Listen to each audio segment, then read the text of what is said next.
Good afternoon, everybody, and welcome back to Mythgard in Middle-earth. My name is Corey Olson, the Tolkien Professor, joined as always by my friend Gryfflet, who has been enjoying his time among the Drûgs here in the Drúedain forest. So today, we are returning to Drúg, and we're going to try to get the quests done. We were collecting quests last time. And now it's time to get some of these quests, or some more of these quests done. We've got a bunch of landscape. Yeah. That's a few landscape quests. So we've got to go around and, kill some things and such. I've also got to laugh in front of some folks. Still not sure whom to laugh in front of, exactly. Hologrove, we've not even really begun to laugh at people, apparently. I just can't find anyone who's actually interested. I'm not sure that the person who assigned me this quest was really in tune with the spirit of the community, actually. But, we'll see. Maybe we'll stumble upon someone who's interested in that.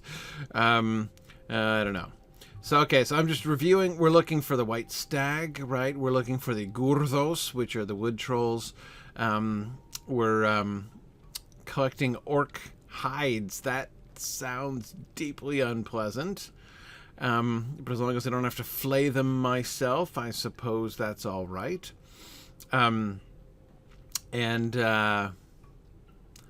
find wood for carving. Okay. All right. Wait, what was the epic again? Travel to the Blood Cloak in Drúg on a rocky cliff on the eastern side of the huge waterfall. Okay. Oh, for the funerary rites. Okay. Alright. I think I'm gonna go out into the... I'm gonna go hunting. However, I don't really remember where I am. Okay, oh, now I remember where I am. Okay. All right, so I think I go this way. All right. Yes, Edith, I agree. Fortunately, everything in the game is self-flaying. That is fortunate, indeed. All right. Okay, this means, since instead of wandering around the town and talking to Drûgs the whole time, I'm going to be going about the forest and hunting stuff the whole time. I can address more lore questions today. No, neither of these Drûgs wants to hear me laugh, so, alright, just checking. Where am I going? If I just pretty much head straight this way, I'll find a bunch of stuff.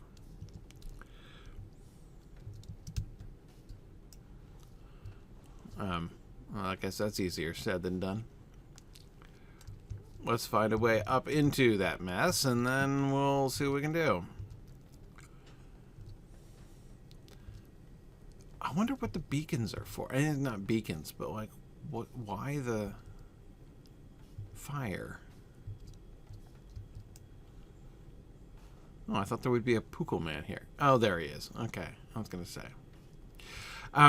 Yeah, so first, JJ, you were asking about similarities between the Drûg culture and the old pre-Drúedain culture that we can see, like in the Barrow Downs and stuff. And you can see it's similar. It's not identical. Like, that is, their markings here are not identical. But the general pattern, the general, like, swirly pattern, there are similarities. There are definite similarities. Whether the Drûgs are still maintaining the same traditions that were shared by the older civilization of the North. I mean, going on nothing other than these standing stones here. I would say that they're probably, they probably have similar kinds of traditions, which is interesting. So it's the reason I say that is that it's interesting to me when thinking about how to characterize the culture of the Drúedain. There's a couple different ways I could see them going, right? That is when the Lotro folks are trying to capture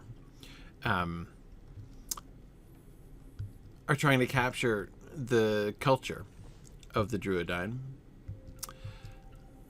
They could either make them quite different. I think it would be very defensible if there was really little or no connection between the art and architecture of the Drûgs and that of other peoples, just to make them an entirely disparate culture, from a totally different background and keeping to themselves and not really mixing much with the other groups. That would be totally defensible. But it seems to me, again, just based on this kind of standing stone right here, they're not identical to the ones that we see in the Browdowns, but they are quite similar. And that suggests, I think that that's a really interesting suggestion. I do have a spider quest, apparently. So that suggests one of two things. So that suggests a link between the Drúedain and... Oh, I didn't even stealth, did I? Okay, well, that'll make sneaking up on him a little harder, admittedly. It suggests one of two things. It suggests either that the Drúedain culture is themselves keeping alive, like that they were kind of part of the older culture, like a sort of similar root, right, between the old human culture and the Drúedain. Or also, the other thing that I find a really fascinating possibility is the idea that they are connected more causally. That is to say, that the older culture was perhaps themselves influenced by the Drúedain. We know the Drúedain to be a very, very ancient culture. We know that they've been around since the First Age, and we have reason to believe... Oh, do I have a horn quest? I do not. I have no quarrel with the horns of this forest. Whoa, we're all white now.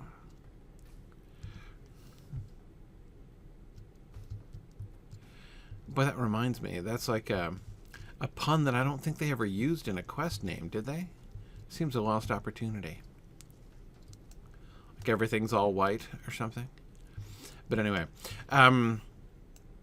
see the wonderfully named quests in the Drúedain area are Corruptor. Oh, just belts me out of stealth.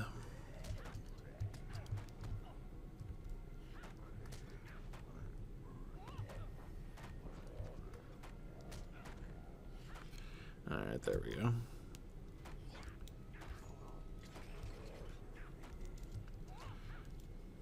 Okay.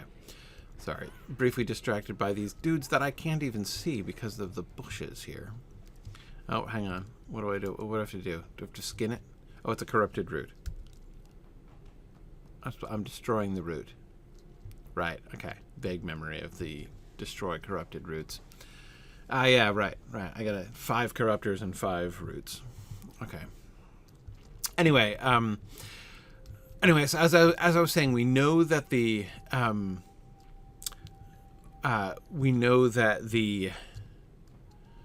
Drúedain both have been around for a very long time. We know that they date back to the First Age. And moreover, we know that their culture is very conservative. That is, that they haven't changed, that they've changed very little in the many, many years, in the millennia that they've been around. And so therefore, it, sort of stands to reason that their current culture might be very similar to the culture of those. Well, I think it's fair to call them prehistoric peoples because we don't have any written history of them. So that makes them by definition prehistoric, doesn't it? Of the prehistoric peoples of like the ancient Breland, for instance. So it opens the intriguing possibility.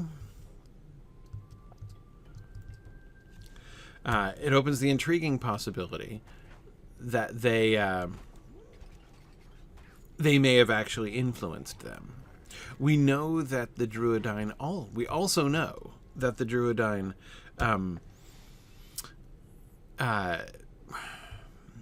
came to the aid of some struggling human peoples. Like we know that they were friends with the Haladin in the First Age. Could we therefore theorize that the similar culture that was established by in Breland, right? The similarities between the Drúedain culture and the culture of the ancient Brelanders was possibly a result of cultural influence on the ancient Brelanders by the Drúedain who might have been there or wandered through there. Now that's the real question. Do we have any real reason to believe that they were there at all, right? That's uncertain, but okay. I'm in a 3 overlapping quest zone, so that's good. Anyway, so I am ready to theorize influence, actual cultural connection between the two.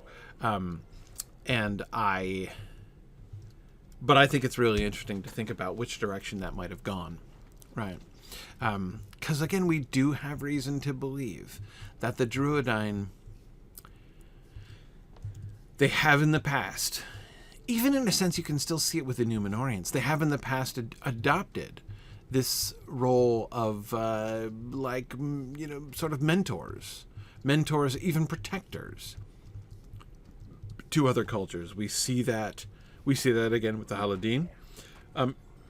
Even to an extent, the story that we get from Númenor of them suggests them being kind of, appealed to as wise people, right?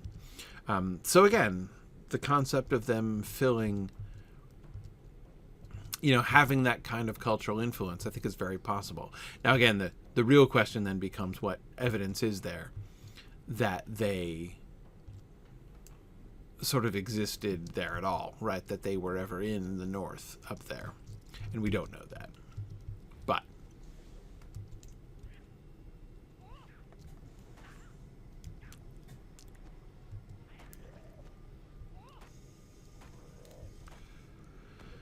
anyway, okay. Well, I'm making progress on my corruptor. If I can make progress in actually hitting this guy.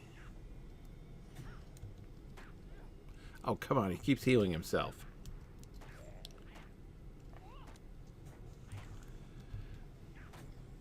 The only thing more annoying than that is when these dudes...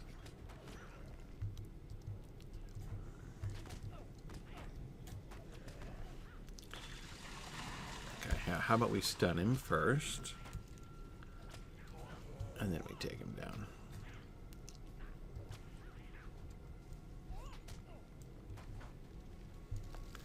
Yikes. Okay.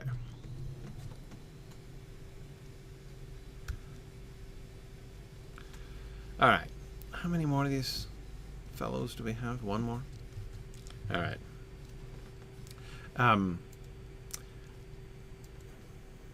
So yeah, the wider lore about them that I'm referring to, Druid's Fire, is from Unfinished Tales. Almost everything we know about the Drúedain is from the essay that Tolkien wrote in that Christopher published in Unfinished Tales.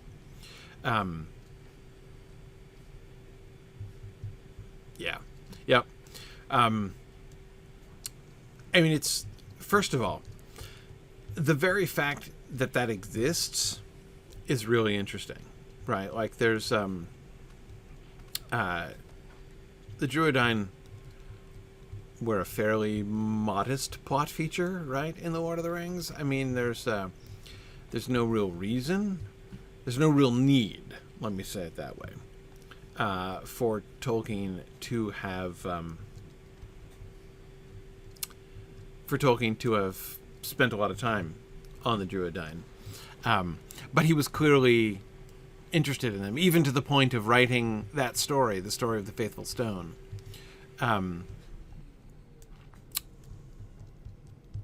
Which is a first age story. And the whole including them in Numenor thing. I find Tolkien's Numenor period, that is the period of time in which he was really thinking about Numenor a lot. Which is all Faramir's fault, really. Because it happened right around the time when Frodo met Faramir, and Faramir started monologuing while he and Frodo were walking towards Henethanoon. And, Tolkien makes that funny comment to Christopher. Whoa, hey, it's the named guy again. I need him, don't I? I don't. I've not been given a quest for the nameless thing yet.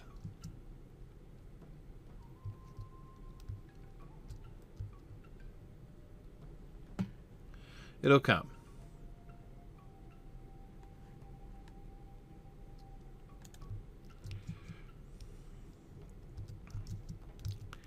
It'll come. Presumably.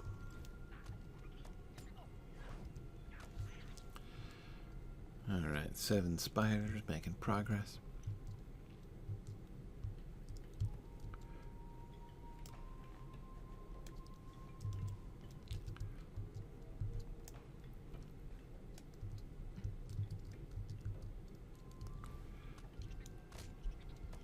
Okay.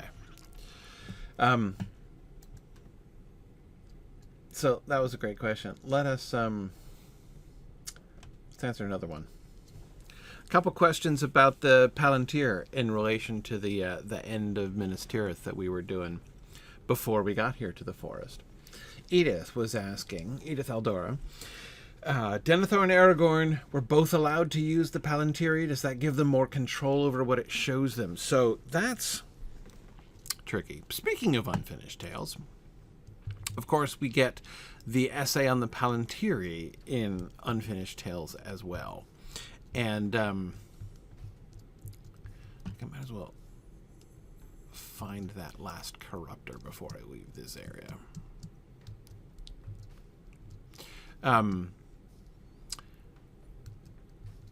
Yeah, so the Palantíri. I would... Oh, there you are. Hello, Buster.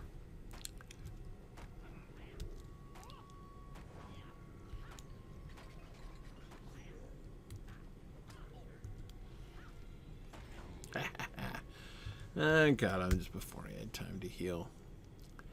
Excellent. Okay. Done. Done with that one. Okay. That means I can wander vaguely up in this direction. So what's the blue? The blue is just the trolls. And I assume the big one there is the spiders. Yeah, the big white one is the spiders. Huh, there's neither troll nor... Yeah, there are spiders. Overlaying the orc zone. And then... I think that's more orcs. Percussive pursuit is the hides, yeah. Yeah. So what's the roar of the woes is? Oh, those are warg hides, right. Okay. Alright. Well, let's look for... let's continue then. I'll head vaguely in that direction. Okay. Palantíri. So. Alright, so this is tricky. Let me do a disclaimer that I often do directly or indirectly. Whenever answering Tolkien questions, you always have to be mindful. That is, if you're trying to answer a question, you know, what did Tolkien think about this? You always have to start with the context of, like, when. When are we talking about here? Right? Because Tolkien's ideas change significantly over time. This is, of course, obviously and much more dramatically true of Silmarillion stuff, right? I mean, the Silmarillion stuff Tolkien was working on for his entire adult life, and so... Oh, look, we can just advance that right here. Yes, I have defeated many spiders. Oh, that's right. This was a spider with a ring over his head quest thing, wasn't it?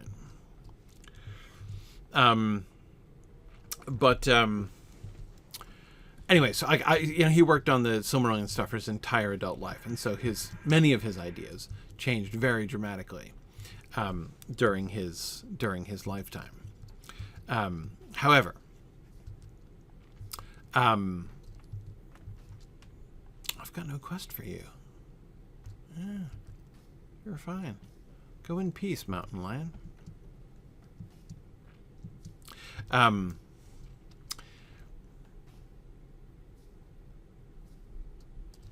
Is that the name? Man, when I'm hunting for him, he's going to be really hard to find. In the meantime, that dude is everywhere. Okay.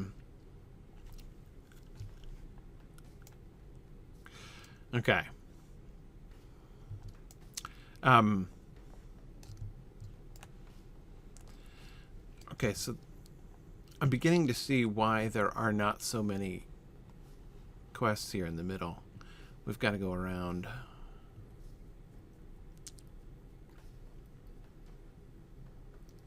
Maybe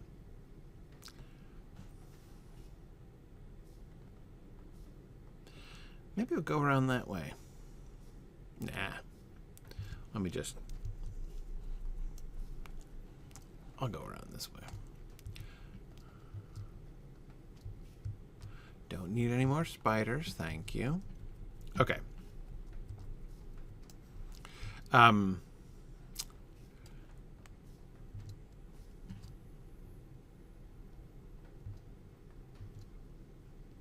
Okay, no. Only warg hides will do.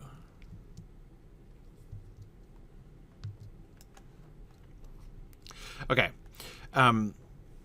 Palantíri. So, as I was saying, with Silmarillion stuff, it's very dramatic.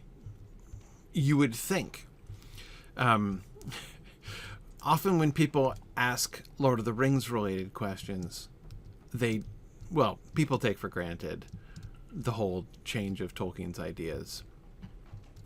Really? This crevice in the rocks is where he was killed? What am I supposed to do here?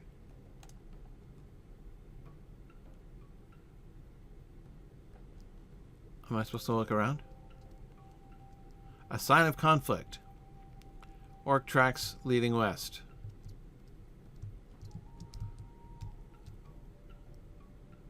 Okay. Yeah. That was what I was supposed to do. Yeah. I would say this counts as a sign of conflict.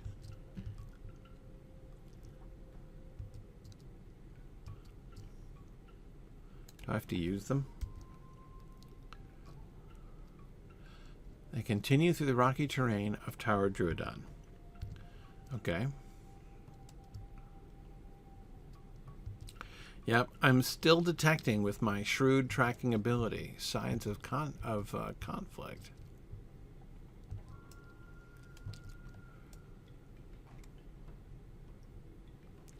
All right.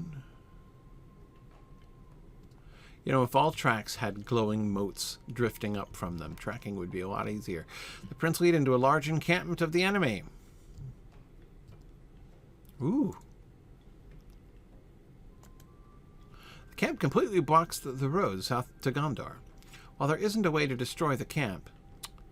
No, I could burn lots of tents.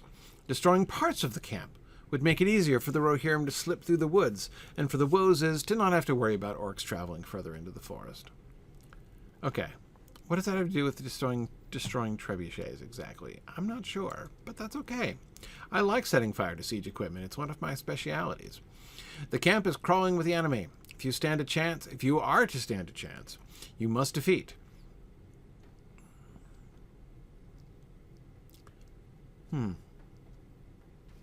Sorry, that's really interesting from a grammatical standpoint.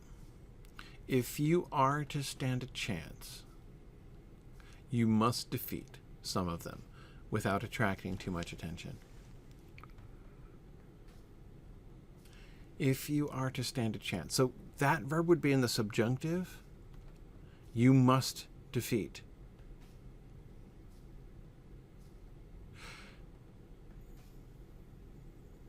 So that's...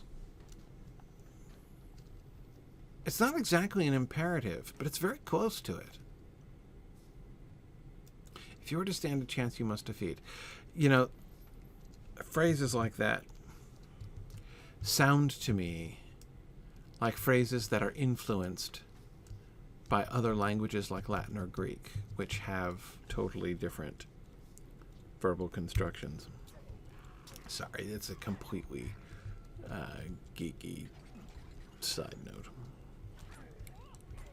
It's just something I've been thinking about a lot because I've been learning more Greek recently. And so I've been learning about how the different ways in which voice and mood are used in Greek, and it's made me see a bunch of English things differently. It's one of that. Look at all the loot boxes. These are some well-supplied orcs. Look at that. Like every single tent has a treasure box. All of them. Where are they getting all this loot? Man. This is like the ideal orc camp. Treasure chests at every tent, guarded by a single orc. Man, it's like the burglar special.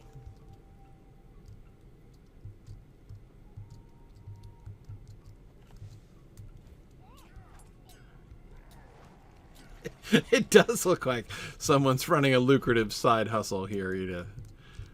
My goodness.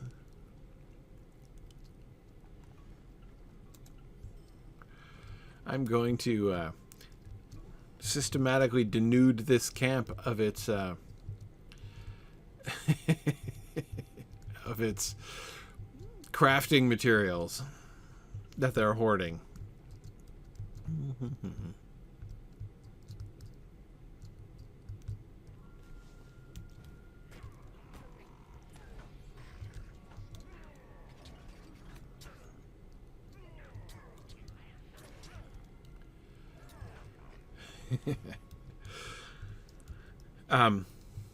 Anyway, sorry, before I was distracted by coming across that evil partially looted chest.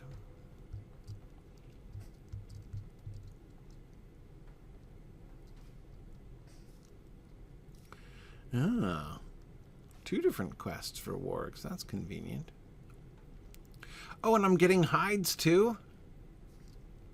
Hooray! Orc hides, I mean.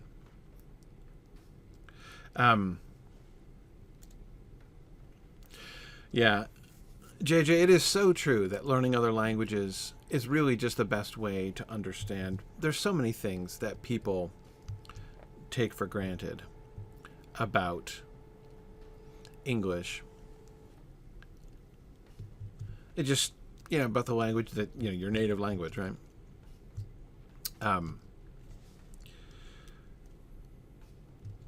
Yeah. Anyway, okay.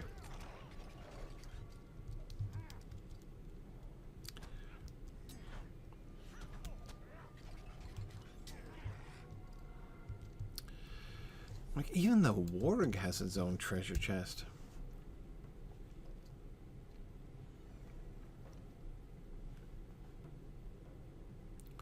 Oh, look at this one. A map to Galtrev in this chest?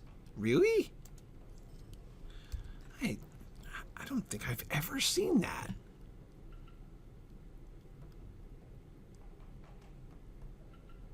Really, just a map to Galtrev. That's it. Does this is this meant to reflect like the what is this box? Oh, box of 2 essences.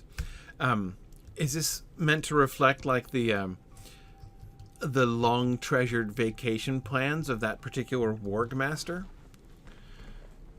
That he'd been saving up to go to Galtrev. Maybe.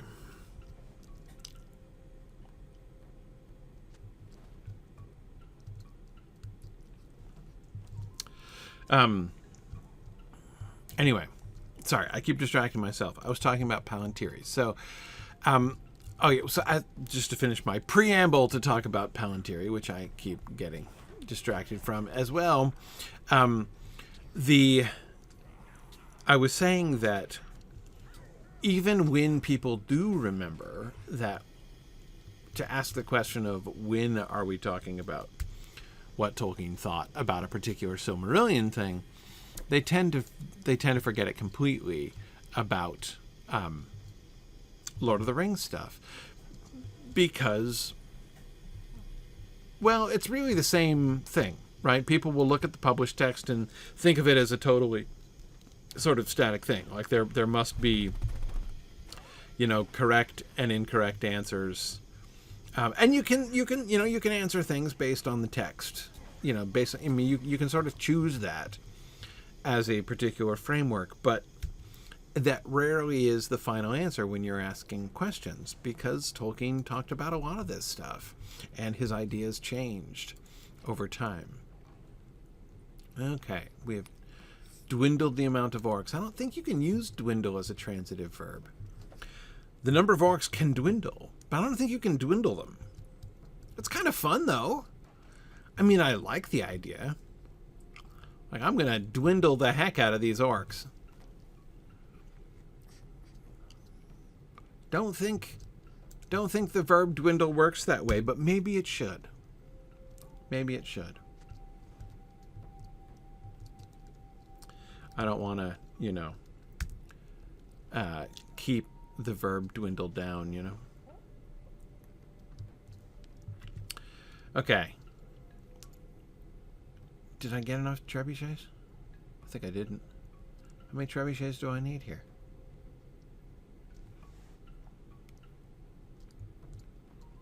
Oh yeah, there is. Oh, 8 of them? Good grief.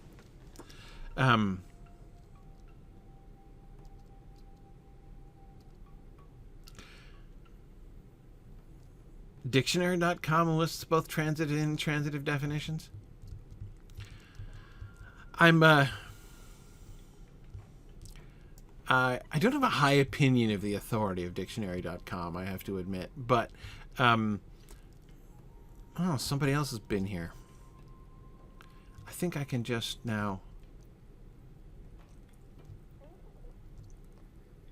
mind my own business. Look at these. Look at these impecunious orcs who have no treasure chests. Not a single one of them. Not even one among all of them.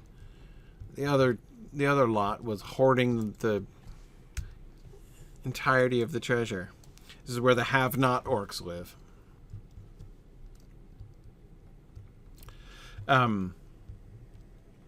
Yeah, sorry, Edith. No, you didn't miss it. You just missed me getting distracted by talking about grammar. And, ooh, ruin. Not even so very ruined. Where are we? What is this? We're just in this random spot in the middle of nowhere? And there's this big old Gondorian castle? How fun. Are there more trebuchets up there? Where's my trebuchets? Vaguely? Maybe? Okay.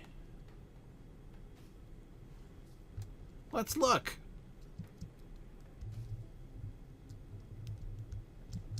I hate it when I fail to jump over a wall. So embarrassing. Okay, all right. Now, hang on. I do not recall ever encountering the word decimated as a transitive verb. I really don't. Sorry, decimated, yes. Dwindled. Dwindled was the verb in question. Who dwindles things? Nobody dwindles things. Things dwindle. It's an intransitive verb. Again, I am all in favor of the expansion of the horizon of words. Like the fact that nobody this is why, so I mean language isn't formed by rule. At least English is not formed by rule. The French can do whatever they want. But English is not formed by rule. And most languages, indeed, are not. And I think what the French try to do in controlling their language is silly. But anyway, I'm just wandering off now in a completely different direction. Well, I have to go up here, obviously. So I'll just continue going up here. What a fascinating combination of ancient Gondorian steps and walls with lamps, right? Street lights. And then pukelment. So this was presumably a path up to the heights, which was part of the ancient Drúedain society, but then which got basically paved over by the Gondorians when they occupied this place. And yeah. So do the modern Drúedain use... Oh, darn it, I keep forgetting them already stealth. Do the modern Drúedain still use this place? Let's see. Is there a beacon up there? Do the modern Gondorians still use this place?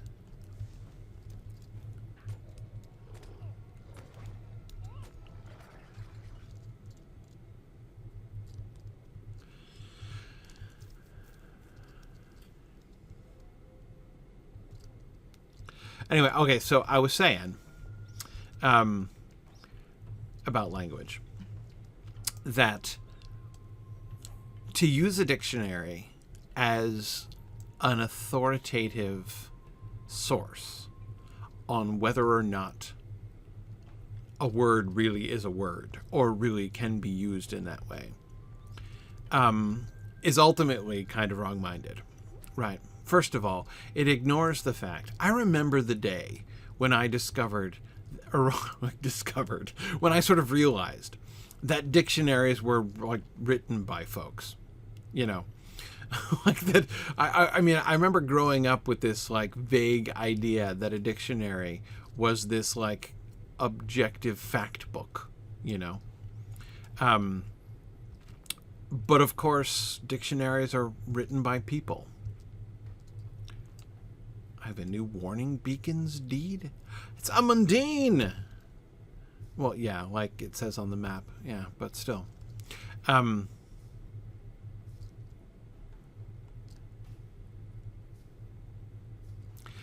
hi, orcs. I could use your skins, I suppose, but let me just look around.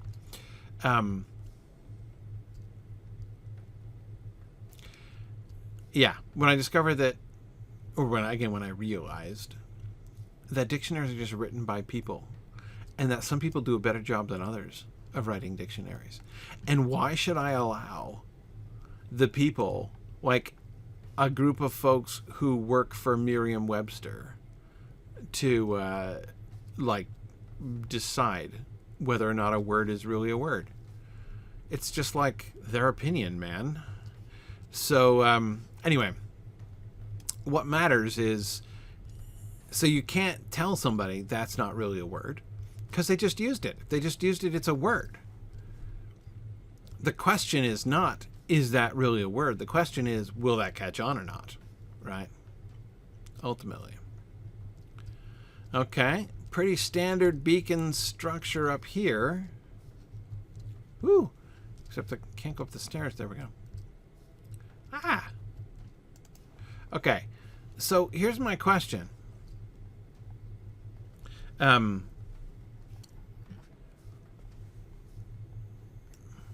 Yeah, see, Major Lag, it's one of those things. Dictionaries aren't written by God on tablets and carried down by Moses. Yeah, like, I don't know. It was one of those things that as soon as I came to this realization. But you know what I mean? Like, didn't you always, in some sense, have an idea that reference books like that were just sort of objective in some way, right? That you would never, at least it took me a long time growing up before I realized that those kinds of reference books are in fact in the same category as any other kind of book, right? That they were written by people, you know, for reasons, with biases and things like that.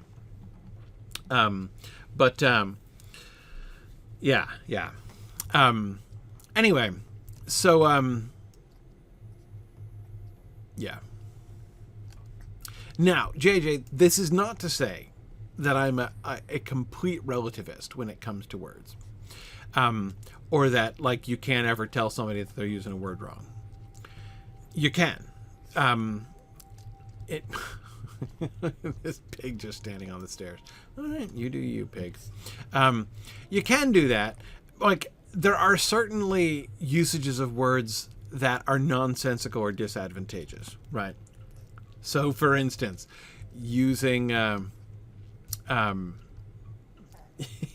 using literally when what you really mean is figuratively is a silly and nonsensical thing to do, right? So you can certainly say that is silly and nonsensical. Look at that warg and deer just hanging out together. That's either a sign that the Messianic age has come or evidence of collusion between the malicious deer and wargs, which I really always suspected.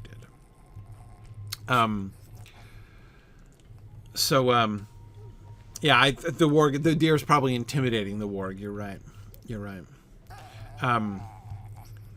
Oh, Druid's fired. Don't even get me started on Scrabble.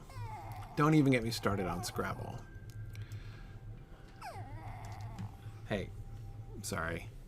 You might hear the conversation of my puppy over here. Yeah, I know those aren't snores, actually. She's agitating right now, slightly. But anyway, okay. Man, I am now 3 or 4 steps removed from my Palantíri discussion. But Edith, I'm getting back to it. I really am. But let me start with this obvious question. Why is there no evidence of modern Gondorian presence here? Do they not use this beacon? Is this beacon officially out of commission? Amon Dîn, Eilenach, Nardal? That's part of the chain. Should be. How are the beacons going to get to Gondor if we don't use Amon Dîn? It might have been recently overrun. I suppose that's always possible. Oh, man. Unstealthed by a Knickerbreaker. That's kind of embarrassing.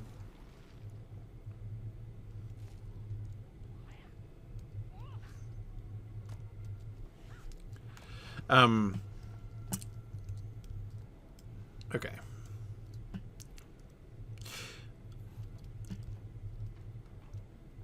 But the answer to my other question, which is this high place still used by modern Drúedain?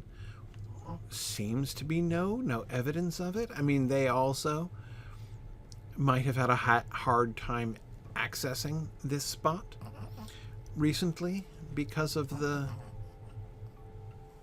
orc presence, but I didn't have any quests for up there. Maybe I'll have some later on. We're exploring. Okay. All right. Anyway, okay. So, back to... While I get back to my old orc camp and start looking about for trebuchets and get back to that castle ruin, which is obviously in the other direction on this road, let me backtrack. I'm just going to let dwindle as a transitive verb go. For some reason, that just strikes me as deeply wrong. I don't know why. Well, no, I do know why. I do know why, because the word dwindle has a very it's very passive. The idea of dwindling as a thing that you do, as like an active verb that you do to something or someone else, right? It just seems like some verbs are not designed to be transitive verbs because they're more passive than active. And dwindle is one of those. When you say that something dwindles, grammatical, like syntactically, you have to introduce an entire additional clause if you're going to ascribe any direct cause to the dwindling, right? Like it dwindled because of this factor or other, right? I mean, you're almost like by definition of the word just saying that it's something that happens, you know, like the numbers just go down. And so to use that in an active sense, like I am going to dwindle them, as they say, it feels, see, I actually literally can't get there from here, huh? That's really interesting. I would have thought that castle would have been like guarding I mean, it commands the road up to the beacon for sure, but I would have thought it might have guarded the road, like actually straddled it, you know. Oh well. Back to trebuchets. Oh, Pixie, would you behave?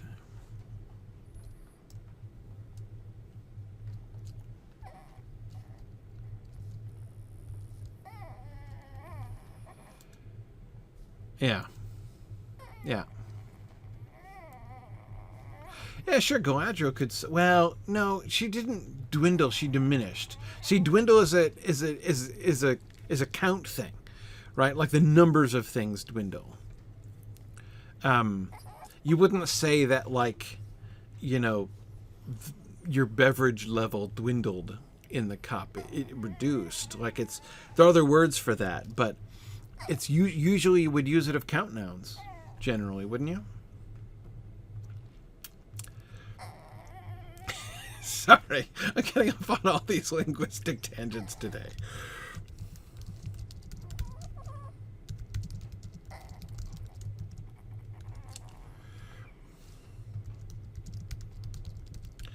Okay.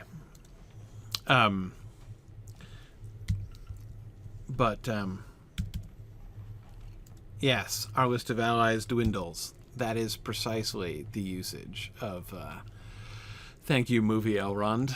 Well, it grows thin is what he actually says, but that's exactly when you could use it, yeah. Yeah, okay.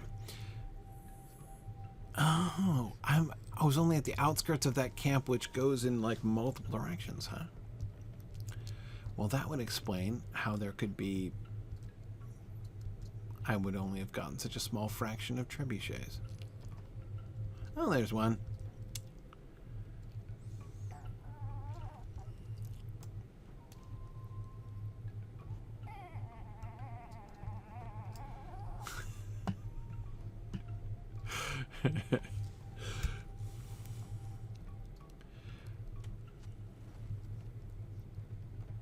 Okay. These are extremely lightly guarded trebuchets. They went to all this work to build them, but they just can't be bothered to prevent anyone from setting them on fire. And that's perfectly fine. No objections.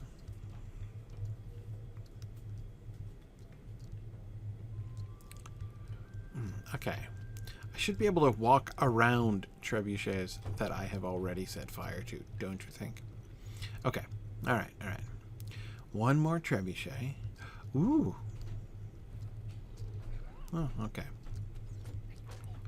I was going to let you be, but... Oh, 2 archers over there? You've got to be kidding me.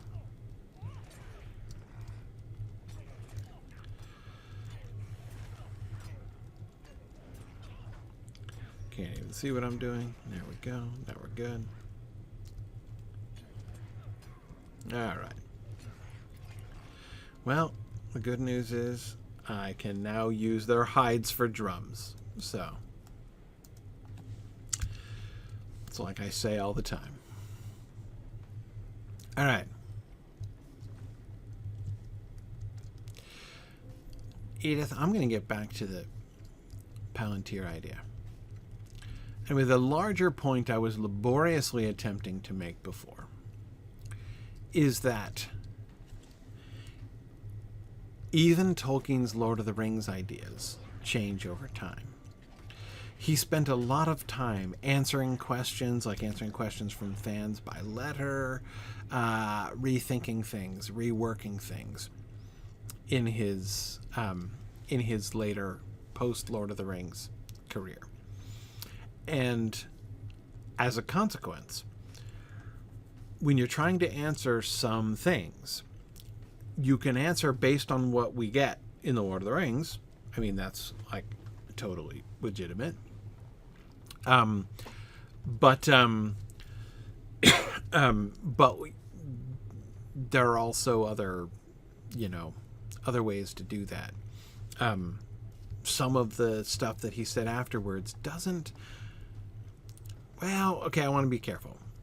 It's not quite true that they don't completely jive with what he said in The Lord of the Rings. That's what I was about to say. Oh, I still have a trebuchet left.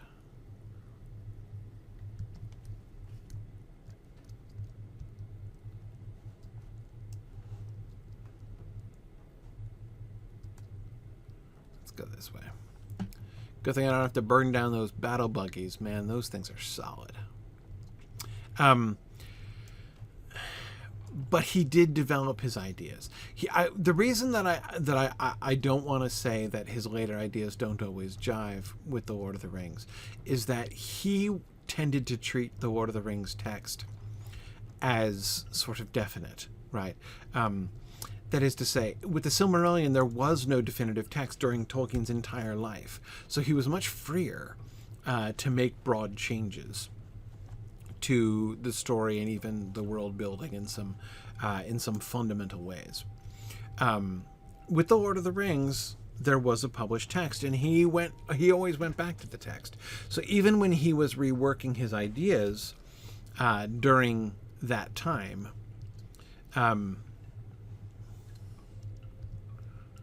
who's the ring that's really close to me there?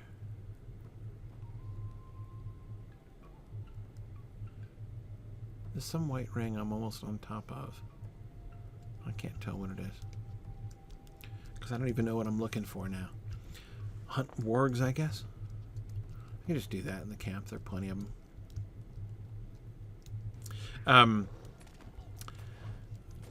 So yeah, with Lord of the Rings, he was a great reader of his own text, and so you can see, for instance, in his letters, even when he's doing new stuff, right? Even when he's rethinking things and suggesting alternative readings and stuff, he's still going back to the text and,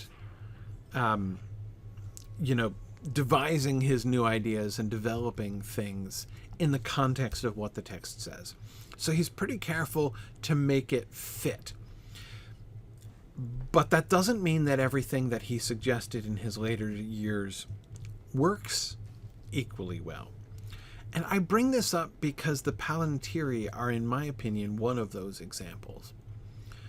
So in Unfinished Tales, we get the essay on the Palantíri, which gives us a great deal more information about the Palantír, how they work, all that stuff, right? And I've always found it difficult. If I'm being honest, the essay on the Palantíri is my least favorite part of Unfinished Tales. So, the essay on the Palantíri seems to date from around the time. Oh man, this place is a mess. I'm trying to go into the Warg region, but I didn't realize that this was going to be all reeds. I'm getting out of the reeds. Forget about it.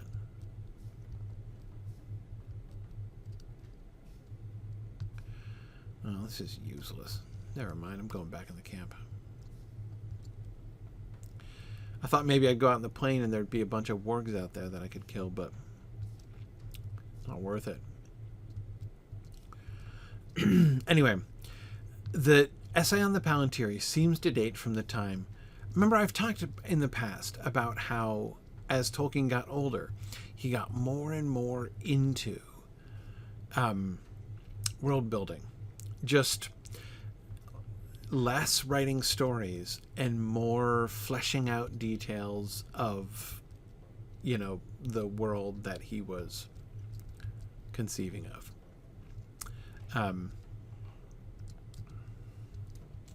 And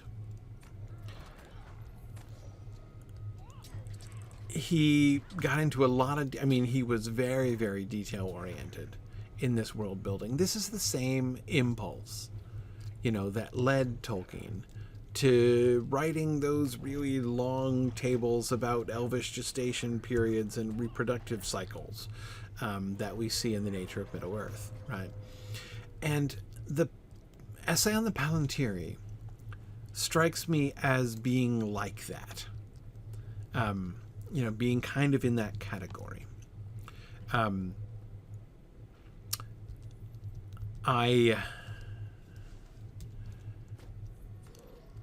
He sits down, at this later period. He sits down and decides, okay, how do the Palantíri work? And there are some things that are really cool and really interesting about it. But there are some things that just don't work all that well. That really make the story harder for me. So, it's fun that he was thinking more about the mechanics of the Palantíri. But so in particular, an example of one of the things that I like least from the essay of the Palantíri is when he talks about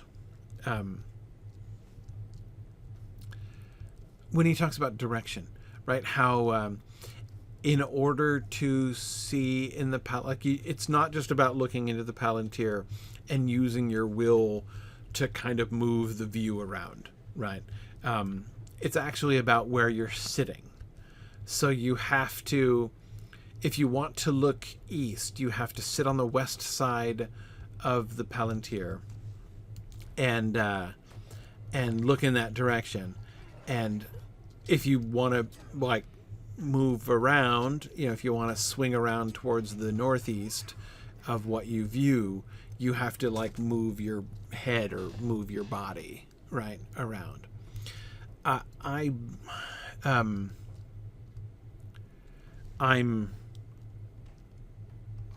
oh, I see. I don't get hides from the orcs that are with those guys, with the warg masters walking around, huh? Interesting.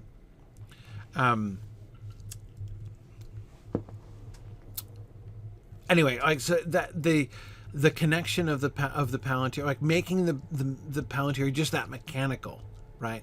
Like it's just some kind of, I don't know what, just some kind of prism, rather than like basically what he was doing was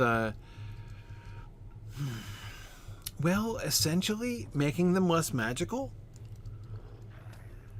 I mean, that's kind of the effect. I don't know that was necessarily his goal, but it's sort of the effect that he does in fact create. And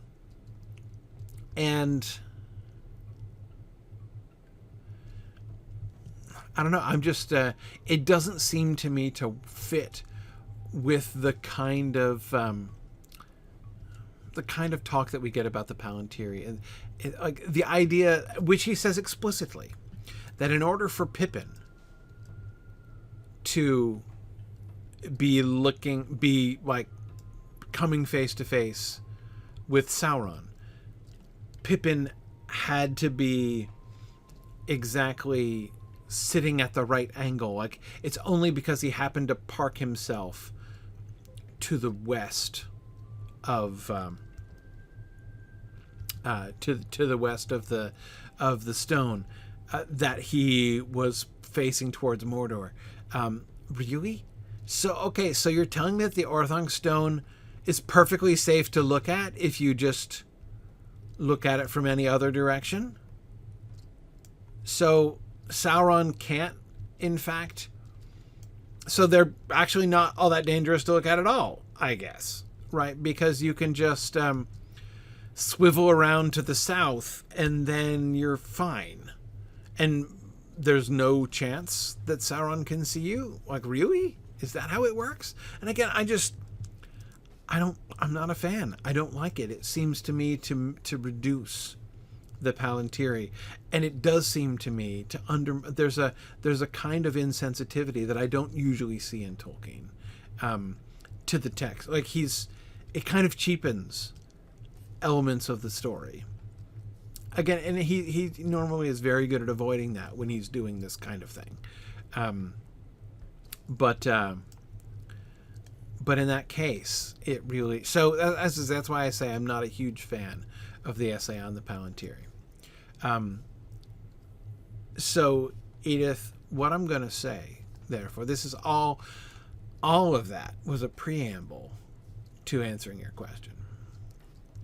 Because I wanted to clarify, when answering your question about the Palantír, what am I drawing on? What am I dealing with? Am I drawing on the Lord of the Rings text only, or am I drawing on the essay on the Palantíri? Because that seems like an obvious go-to source, right? And we got a question about how the Palantír works. Well, fortunately, Tolkien explained all this later on, right? So you don't just have to try to draw difficult conclusions based on the text of the Lord of the Rings itself. No, instead you can say, I'm not going to be drawn in again. Oh, it does say I can get a hide from that, but it tends to lie about those. Well, I'll have a go. Anyway, like again, many people might think, like, oh well, let's go straight to the source. Let's go right to the explicit stuff he said about the Palantíri. But it's not unified in the same way. Looking at they were written at very different times and in very different modes, very different frames of mind. See, he didn't drop a hide. I knew it. Ooh, Shakrug's quarters are locked from the inside. Oh, are these his quarters? I keep progressing on this quest. I don't even know that I'm anywhere near. All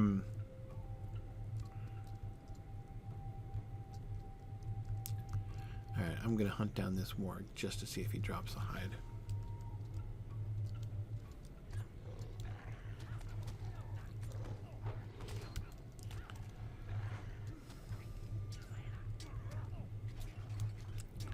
And he didn't, did he?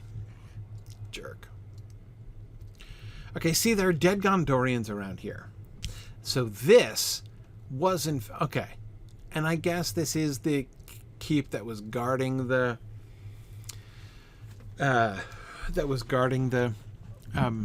beacon. So from that we can extrapolate, right? That... that they were, you know, in fact maintaining Amon Dîn. Okay. Yeah, Luminori says, I do prefer the idea that Palantíri are awesome artifacts that aren't fully understood even by their creators. Yeah, exactly. Okay, anyway, so let me remind even myself, Edith, of what your original question was. Denethor and Aragorn were both allowed to use the Palantíri, ? Does that give them more control over what it shows them? Okay. Aragorn does emphasize that when he uses the Palantír at Helm's Deep, he does emphasize that the both the right and the strength were in question. Like, or rather, I mean, you know, he claims that he had both the right and the strength to use the Palantír.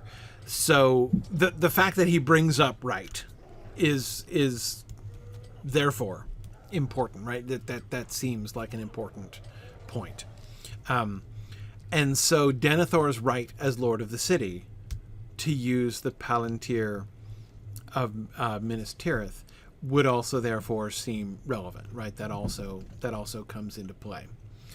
So yes, their right does seem to impact it. And if you were just asking your ancillary question, why does it matter that they were allowed the Palantíri but Sauron and Saruman weren't, or does it really matter? Yes, it does seem to matter on some level. The question is, on what level exactly does it matter? I'm just going through and filling my my carry-all here because I can. Okay. How am I supposed to, before I leave here, because I did finally get my, look at that. All I got is the wood trolls. Oh man, making huge progress now. But before I leave here, I don't even have there's even no quest indication of the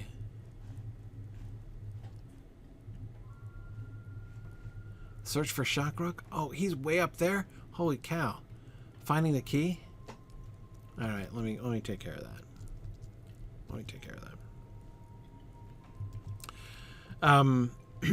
Okay.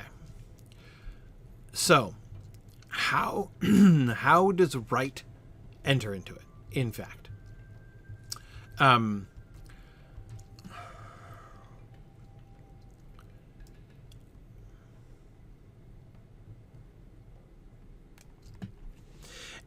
It's hard to answer that from the point of view of like the origin of them. Because, I mean, they were made by Fëanor originally. But the implication at least is that, so this is something that at the very least Aragorn believes. I mean, it seems clear that Aragorn believes that right matters. I mean, he brings it up, right?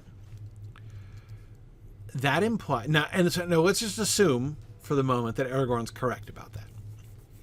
If that's true, then it means that the power over the Palantír is going to be maximize, like it, that they, to whom they were given matters.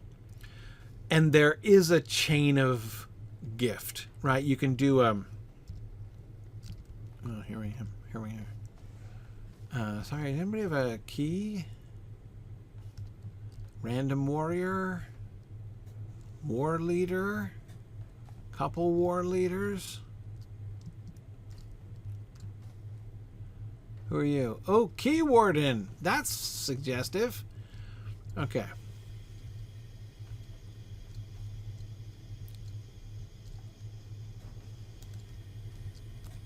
I draw out the war. Oh, hang on.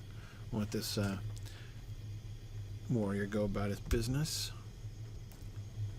And they don't care if I burgled their little chest here. Hello. I'm trying to draw you. You don't even care that I'm here. There you go. Come over here. I just don't want you to be attacking me at the same time that I'm attacking the key warden, because it's likely to get awkward. We're going to be all confused.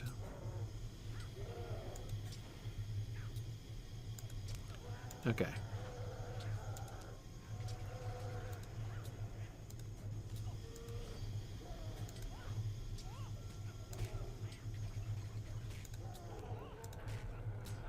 Yeah. It takes a while for these guys to die.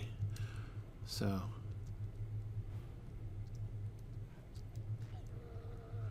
Okay. Okay. So there's a chain of custody of the Palantíri. Right? The Feanorians, they must have been, presumably, they got to Toleresia.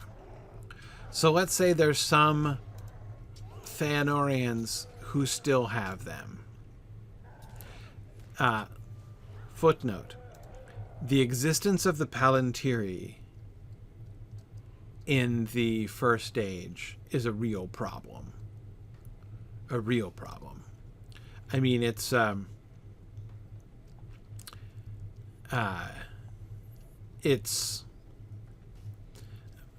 mean, when we were talking about this in Film, we just had to give it a blanket no. Like, no way. That is, if you go back and try to imagine if the Feanorians in Beleriand had Palantíri, the entire story of the Silmarillion would be quite different, right? I mean, imagine if Morgoth got one of those puppies. How could you hide Gondolin, for instance, right? I mean, it'd be crazy, right? So anyway, but whatever. We are in Toleresia. They've got them. Ah. I completed the search for Shakrug just by finding the keys. Wow, does he respawn fast? I didn't even get time to stand around and talk for a long time. Fortunately, he died more easily than the war leaders did.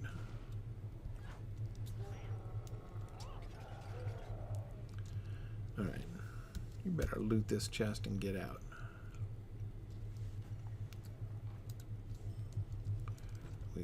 Man. Holy cow, that's fast.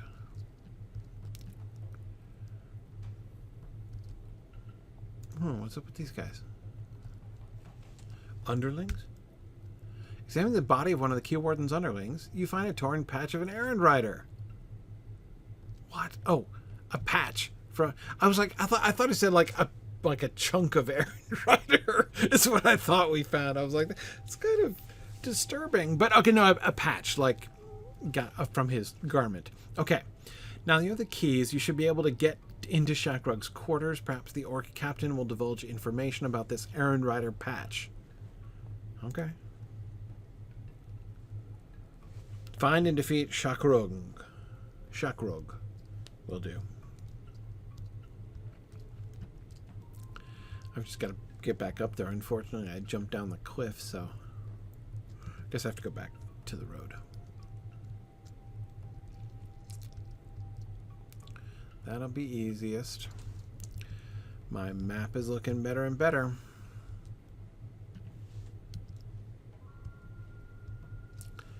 I guess I'm also going in the opposite direction of the road, so that's fun. Yeah, this orc camp is not laid out real reliably. Okay, the road is apparently running the other side of this wall. Fortunately, they predictably left large breaches in it. Okay, and from here, I bang a left, and then I should be able to get up there again. Okay. So, back to the Palantír. So here are the Palantír. They're in Tolaresia. They get given to the Númenóreans. So again, we're assuming that rightful possession of the Palantír augments their usage. Maybe unlawful usage of the Palantír, just like, you're using like a locked version of them. It's like, am I going the right way? No, I am not. I'm going back up. That's where I want to be, up there. Right, so the road doesn't help me, because the road goes to the beacon, as I found before. But when I came down this way before, I ended up there, because I just worked my way up and to the left. Okay.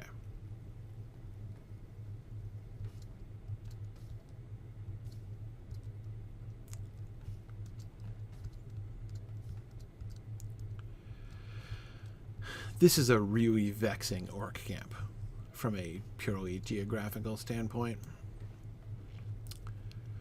Okay, here we go. Back into the castle, which is sort of disturbingly adjacent to the road. And then, as I recall, I've got to go up into the next level, up and around the stairs to the left. Yes. Okay. All right. So let's say you can unlock more of the power of the Palantír if you have a rightful ownership of it.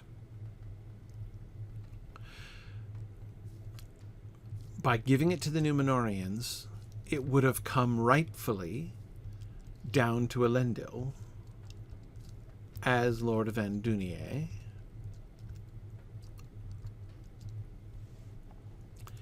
And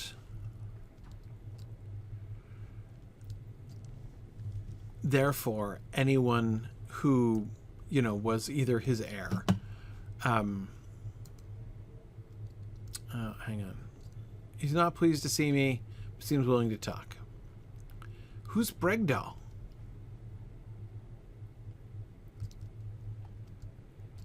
Oh. Gondorian dude. Hi, Bregdal. I'm sorry I forgot about you. Hobbit, I saw you in Caer Andros, fighting those weaklings Suhalar. Your victory doesn't make you formidable, it merely makes you sneaky and foolish. Both true. Perfectly true. There are many reasons that I'm here. I have my orders, both personal and from my superiors. Wait, you have personal orders? Who gave you personal orders?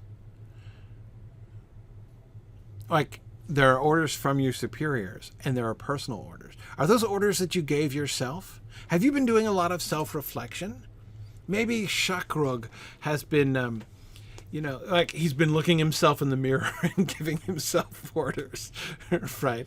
Okay, it's good. So positive self-talk is constructive, Shakrug. I approve of that. The question remains, why are you here? Did you help the horsemen? Or are you friends with those vile woodmen? If you don't tell me where they are, I'll torture it out of you. No. Again, I have to challenge your verb usage here, Shakrug. I'll torture you. You can torture people, but you can't torture a thing out of someone. There are other verbs you can use for that, but I don't think you can do that with the verb torture. I'll torture it out of you. I'll torture you until you give it to me. Oh, we're fighting already? thought maybe there was more dialogue.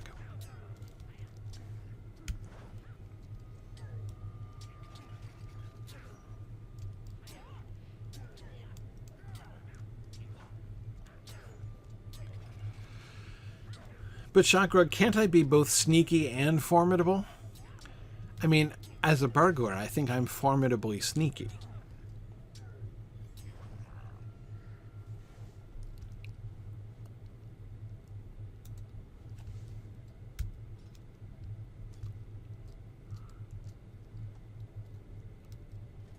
Oops. I just locked him back up, apparently. Didn't expect me to do that. Well, what is it then? Let us flee. Agreed. No. Fortunately, you can just go right through the bars the whole time. We're leaving. Well, he's gone. Goes through bars, he goes through doors. Yeah, Phil, I agree. I'm not sure I want to contemplate the nature of orcish self-care either.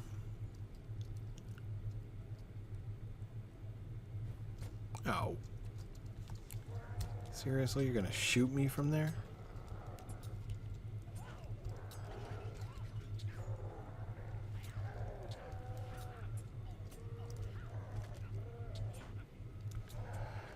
Is somebody healing them or something?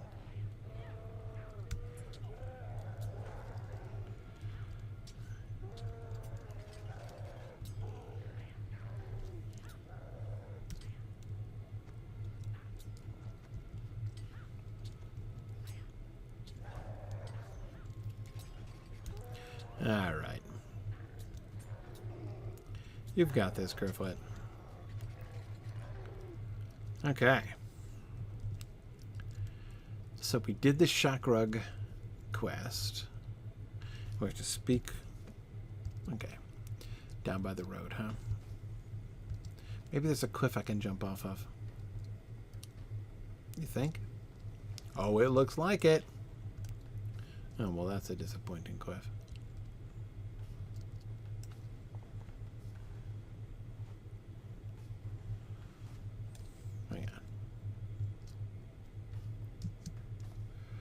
Can jump straight across to the battlements. Oh, there he is, right down there. Be down in a minute. Can I jump off these battlements? Oh, I can't. Oh, I can jump off these. Oops, but okay. Kind of forgot to. That's fine. It's all good. Was gonna hit safe fall, but I was a little precipitous. Okay, no problem. Here we are, Bregdal. We all must do what we can, mustn't we? What news have you from your expedition to Tower Drúedain? You tell Bregdal about your encounter with the Woses, and how the orcs have not made it very far into the woods due to the efforts of the secretive woodsman. I see. It seems as if the Woses are at least on our side, while the orcs remain our common enemy. I myself have had less luck. In searching for the Rohirrim, I was captured by a band of warg riders. I thought they would have killed me then and there, but that calculating Shakrug thought I was from Rohan, and wanted to know where and when the Rohirrim would pass through Tower Drúedain. I told him the truth, that I did not know. Still, he did not believe me. You tell Bregdal that you need to return to the Woses soon, as they are expecting your return. They may turn out to be important allies in the days to come. Remote chance of it.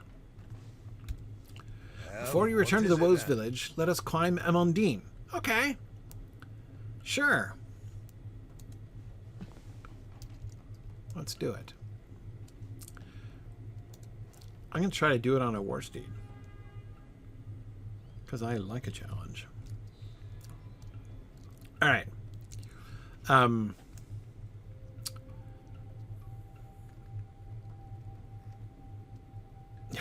Exactly. What could the Woses possibly do to help? So, Edith. Back to the Palantíri. What this would mean is that... So I'm going to... So... Let us assume, as I said, Aragorn is correct, that lawful possession, or right, as he calls it, to the Palantíri, either augments the usage of it, its usage, or like removes an inhibition or limitation that it would otherwise have. In which case, Sauron's usage of it and Saruman's would both be well, no, not Saruman. Sauron, at least, would be significantly decreased in his ability to use it. However, we know that his use of the Palantír is quite effective, right? So, therefore, I think we have to conclude that the usage of the Palantír is subjective based on the will of the person using it. Like that those of strong will have the ability to use it more effectively, right? The way that Sauron uses it to assert his will over the other beacons look really cool from here. To assert his will over others, like Saruman, and even to a lesser extent Denethor and Pippin, as we see in the in the dramatized moment. It's clear that his power through the Palantír is considerable. But I think we have to conclude that that is, in essence, a reflection of the greatness of Sauron's own power, right? If, that is to say, we're almost forced to conclude that if Sauron had the right to use the Palantír, his control over it and power through it would be even greater than it is. Now, I almost included Saruman in that as well, but I'm not sure that Saruman would have that restriction. He was given not the right to use the Palantír explicitly, but he was given the keys of the tower. I mean, he was functionally appointed warden of the tower by the Steward of Gondor. So it could be argued that he had the right to use the Orthanc stone as well. Gandalf might think he's a fool to do it because of the danger from Sauron. But that doesn't mean that he doesn't have the right at all to use it. Okay. All right. Well, what is it then?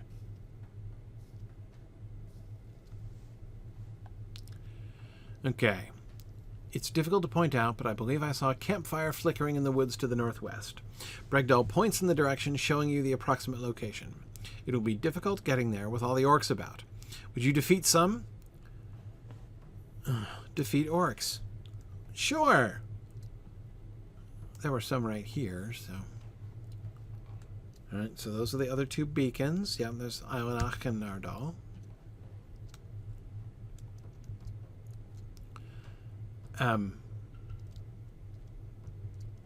Fortunately, there's more than 6 up here, so I can just go about here. So that's exactly the question. Edith says, if Saruman had the right, why would he not be able to wrest control from Sauron then, as Aragorn did? Remember that Saruman seems to perform less well even than Denethor did.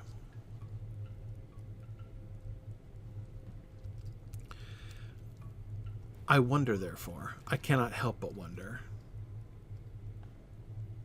dude,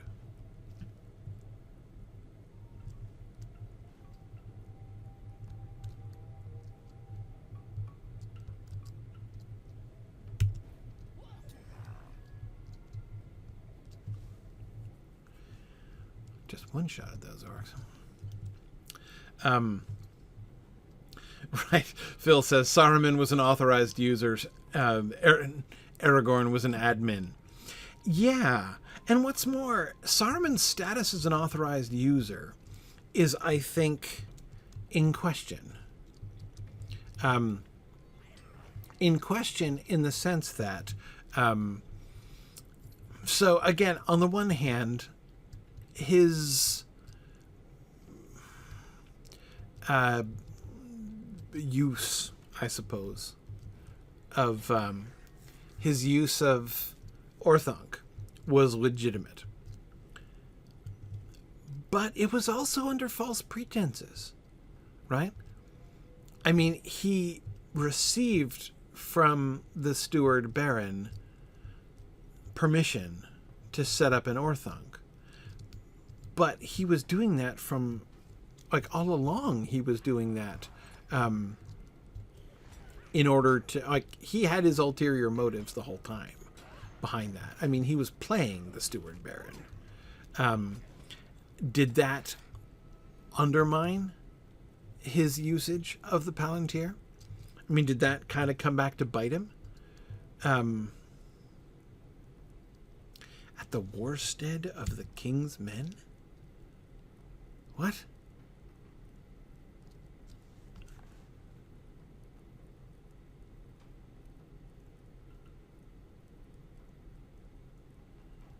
The warstead of the king's men is up there? Okay. Sure.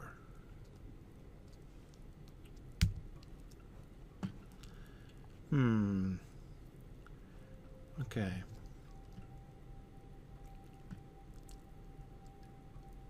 I've still got the white stag. And I've got still a couple wood trolls.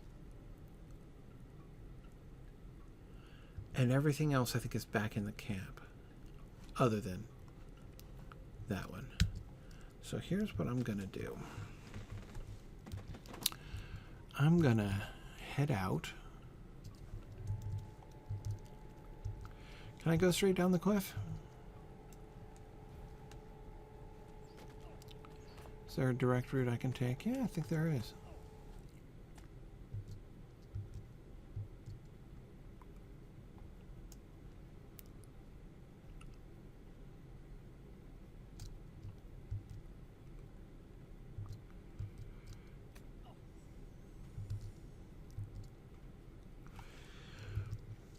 Okay.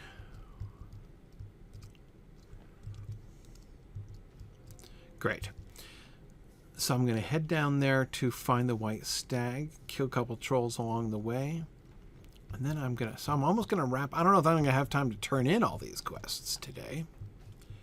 But maybe I'll do that next week. But I should be able to finish most of them. And then next time, I will get back to the camp. To the, the home of the Drúedain.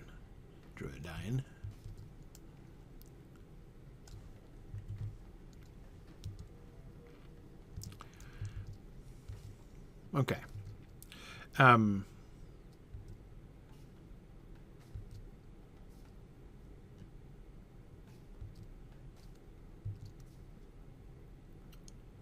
Okay.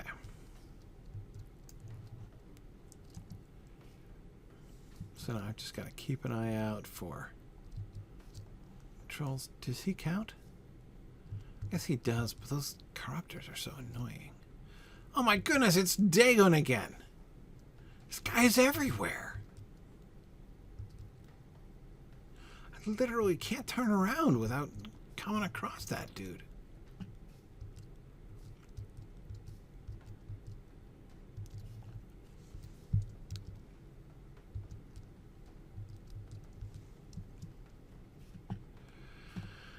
Okay.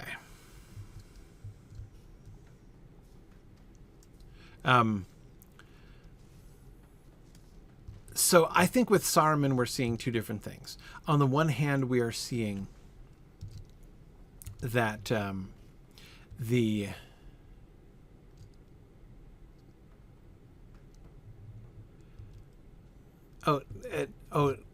see. So it's not a named person. It just looks like a named person. So there's actually bunches of him. Well, that at least would explain why I'm seeing him so many times. Okay.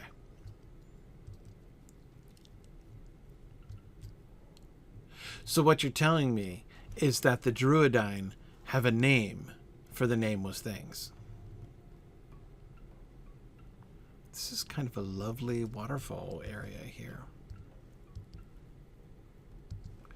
Alright, I'm gonna just cross this river and head that way. Easier said than done. I guess I go over here.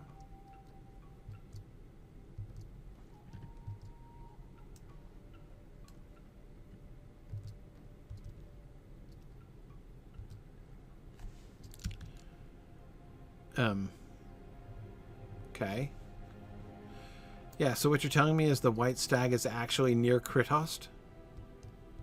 Okay. Sure.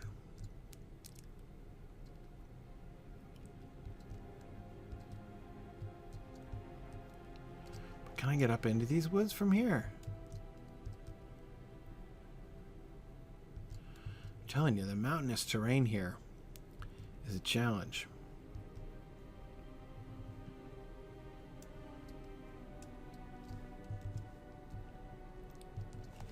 Okay.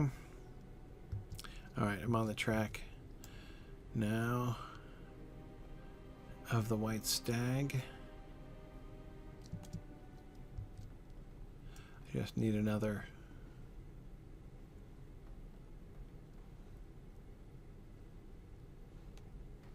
troll. Ooh, an elder.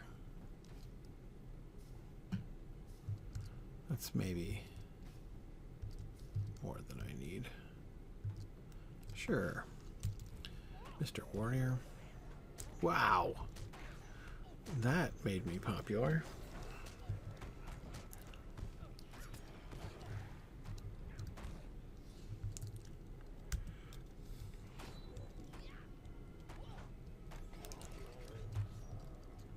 A captain?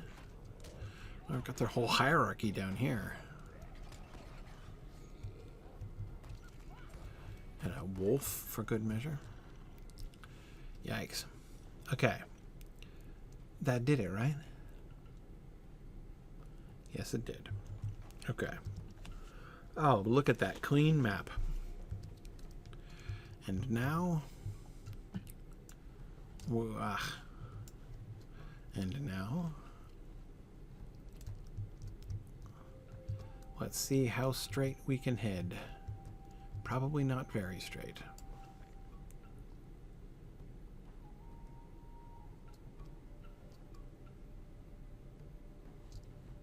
Man. Okay. So yes, let me attempt to finish a sentence. Saruman, I think, was probably compromised in a couple different ways. Both by the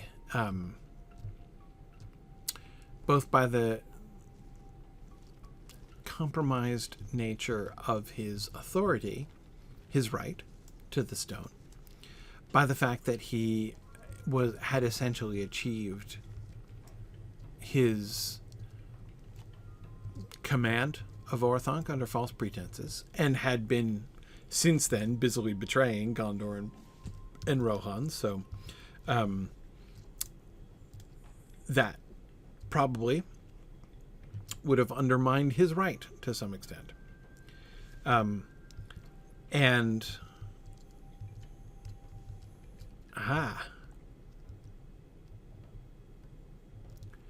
the Woes is, man, he is so well hidden. I have no idea where he is. There he is. Okay.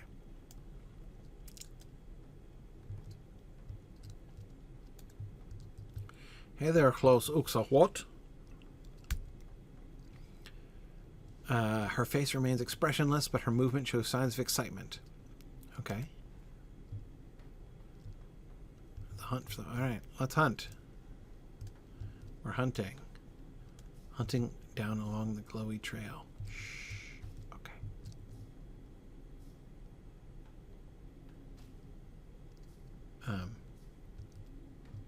I followed the footprints. They kind of ended. Oh, no, they didn't. Okay. Following the footprints. Here we go. Great. Stealthy. Whoa, just got real dark. Oh, just got real bright.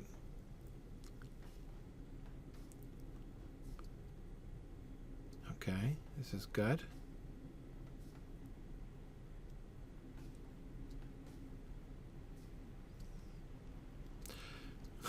Sorry. I'm going to stop until I finish my sentence. Both his right was compromised, but his will also. Again, I think we can see evidence that Saruman's own will had been corrupted. Like, he does not do as well with the Palantír as Denethor does. Now, you could say that that's a reflection of the fact that his right was less. And I think that that's possible. But it is also clear that Denethor's will is very great. Did I lose the trail?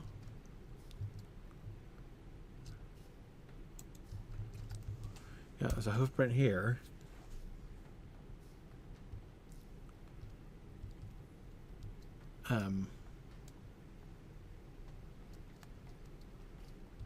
Okay. Do they keep going over here?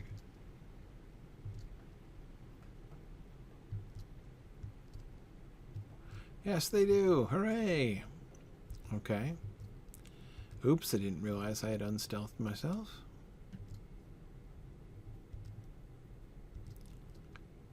Keep following the trail. Perhaps that wolf will get bored.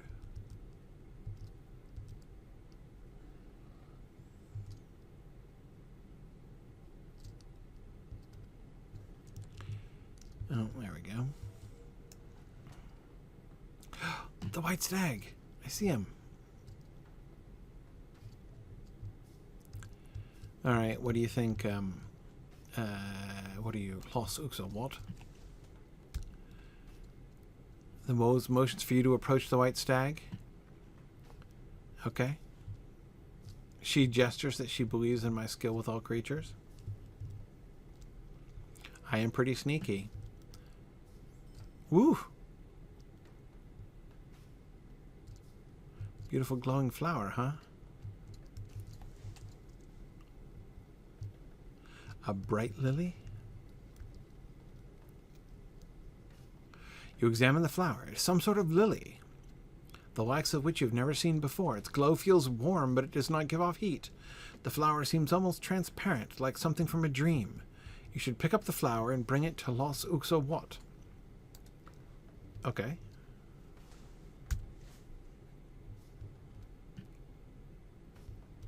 Oh, I already did.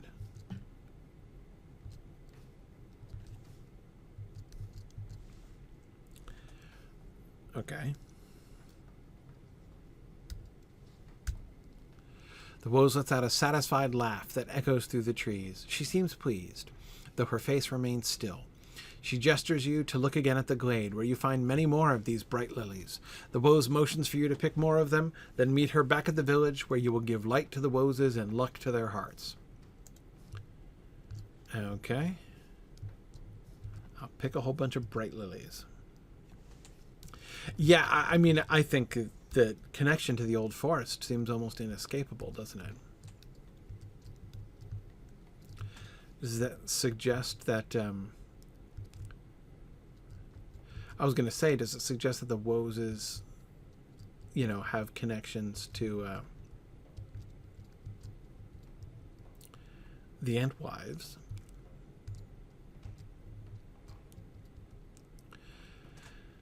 But you'd think that Wozes would almost have to be familiar with the Ents and the Entwives, don't you? Though, frankly, they seem a little more Entish than Entwifely, if you see what I mean. In their, you know, inclinations.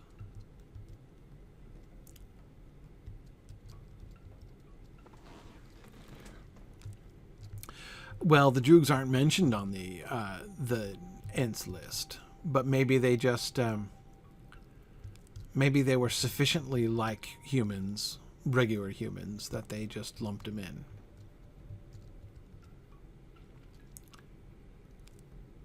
Okay. All right. That wraps that up.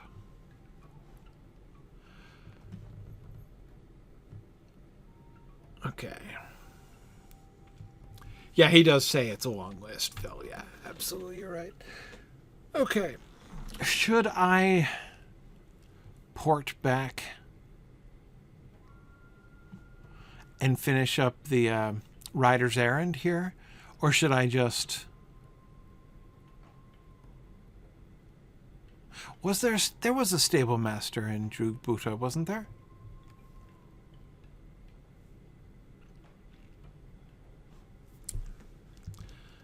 Reckon I could milestone. Did I do the milestone there?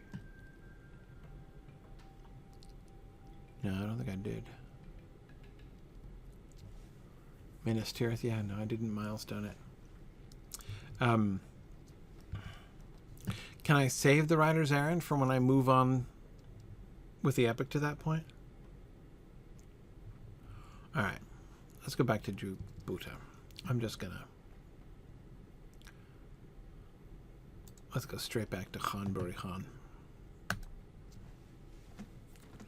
Little cheating shortcut here because the terrain... Whoa! Hi there. I always feel like I end up in people's personal space when I use mithril coins. Hey there, Ghân-buri-Ghân. Okay. Killed a bunch of trolls. You have done well. Show your heart beat with balance of forest. May our stories be well. Well, thank you. And the corruptors. The mountain remains tall. You help the Drúedain protect this sacred ground. You are kind like waterfall. Are waterfalls kind? Was that a compliment? I'm trying to work out if it came to a compliment. Okay. Aquo Curio, protect the forest from invaders. Gurdos, and cover Aquo Curio in vines. Statues then trapped. Lose ability to protect Drúedain forest. Help us take vines away. Remove corrupted vines from Pukelmen statues. Gotcha. Okay. Bregdal is avenged. You are now a part of Drúedain. A rich history with your name in it. Drúedain never forget. Ooh, tell me what my name is, because then that will help me to understand. Spirit of Ghân-buri-Ghân resting under the shade of the Drûg. You must now thank the Drûg for watching over you. The tree protects Drúedain and now protects you. Mourn the loss of Ghân-buri-Ghân by the Drûg. Okay. Lots of things to do here. Oh, those must be the choking vine quests. Sure. I wanted to see him turn my name into his speech. That would have been seriously cool. All right. However, it is precisely time for me to end today.